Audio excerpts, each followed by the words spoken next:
নমস্কাৰ এই মুহূৰ্তত আহি পৰিছে উচ্চতৰ মাধ্যমিকৰ পৰীক্ষা দি ৰিজাল্টৰ বাবে বাট চাই থকা লাখ লাখ ছাত্ৰ ছাত্ৰীৰ বাবে ভাল খবৰ 20 এপ্ৰিল তাৰিখে যেহেতু সোমবাৰ গতিকে 20 এপ্ৰিল তাৰিখে ঘোষণা কৰা হ'ব 2026 বৰ্ষৰ উচ্চতৰ মাধ্যমিকৰ চূড়ান্ত পৰীক্ষাৰ ফলাফল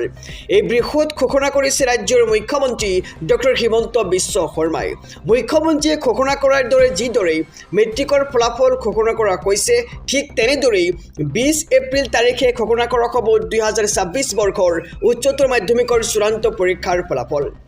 উচ্চতৰ মাধ্যমিকৰ ফলাফল সন্দৰ্ভত ৰাজ্যৰ শিক্ষামন্ত্ৰী ডক্টৰ ৰমেশ পেগে কৰিছে এক ডাঙৰ মন্তব্য তেওঁ কয় যে মুখ্যমন্ত্ৰীয়ে কোৱাৰ দৰে যেনেকৈ মেট্ৰিকৰ ফলাফল ঘোষণা কৰা হৈছে ঠিক সেইমতেই ঘোষণা কৰা হ'ব উচ্চতৰ মাধ্যমিকৰ চূড়ান্ত পৰীক্ষাৰ ফলাফল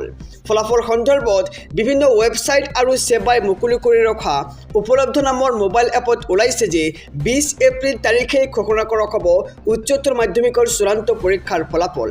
হেকে ছাত্ৰ ছাত্ৰীসকলৰ মাজত আনন্দ উল্লাস দেখিবলৈ পোৱা গৈছে কেৱল এয়াই নহয় AHSEC অৰ্থাৎ Assam higher secondary education council বোৰ্ডৰ পৰাও জনাইছে যে ফলাফল প্ৰস্তুতৰ কাম ইতিমধ্যে সম্পূৰ্ণ হৈছে গতিকে অতি শীঘ্ৰেই প্ৰকাশ পাব 2026 বৰ্ষৰ উচ্চতৰ মাধ্যমিকৰ চূড়ান্ত পৰীক্ষাৰ ফলাফল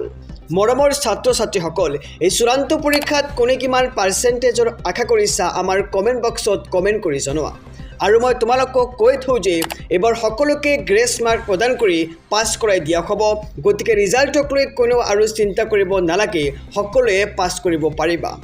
আৰু আমাৰ চেনেলৰ ফালৰ পৰা তোমালোকলৈ শুভেচ্ছা থাকিল সকলোৰে ৰিজাল্ট ভাল হওক আৰু এইখন ভিডিঅ'ৰ ডেছক্ৰিপশ্যন আৰু আই কাৰ্ডত গ্ৰেছ মাৰ্কৰ নিয়ম সন্দৰ্ভত বহুকেইটা ভিডিঅ'ৰ লিংক দিয়া হৈছে গতিকে তোমালোকে ভিডিঅ'বোৰ চাই ল'বা তাতে গ্ৰেছ মাৰ্কৰ বিষয়ে বিতংভাৱে আলোচনা কৰা হৈছে আৰু তোমালোকে আমাৰ চেনেলটো ছাবস্ক্ৰাইব কৰি ৰাখা মই পৰৱৰ্তী ভিডিঅ'ত তোমালোকক জনাই দিম যে ৰিজাল্ট ঘোষণা হোৱাৰ পিছত সকলোৰে আগত কেনেকৈ চাবা নিজৰ ফলাফল আৰু মই তোমালোকক কিছুমান বিশেষ ৱেবছাইট দিম য'ত তোমালোকে সকলোৰে আগত ৰিজাল্ট চাব পাৰিবা